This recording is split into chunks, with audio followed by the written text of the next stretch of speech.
减肥永远是女人一辈子的课题，到底该如何做才能瘦身呢？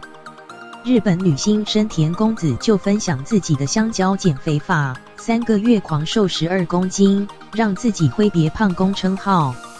易胖体质的深田恭子时常被日媒捕捉到丰腴模样，有一段时间甚至被调侃胖公，让她身心大受打击。于是她开始寻找属于自己的减肥方式，终于在3个月内成功瘦下12公斤。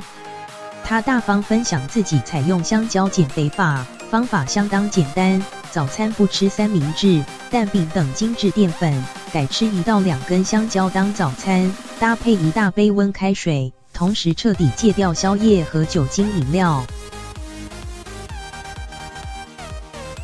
除此之外，深田恭子透露，每餐还会加入1小碟的辣泡菜，利用辣泡菜中的辣椒素刺激中枢神经分泌荷尔蒙，因为荷尔蒙的分泌正常，就能提高代谢，养成易瘦体质，同时还能抑制血糖上升，避免脂肪易堆积在体内。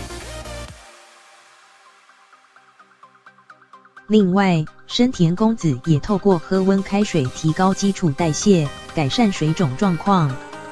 不过专家表示，虽然香蕉营养成分高，吃了又有饱足感，的确能够快速的达到减重效果。不过若是长期用这样的减重法，可能会引起身体产生饥饿反应，反而会囤积的脂肪在身上，因此建议民众饮食均衡，配上适量，才是又持久瘦身的绝佳方法。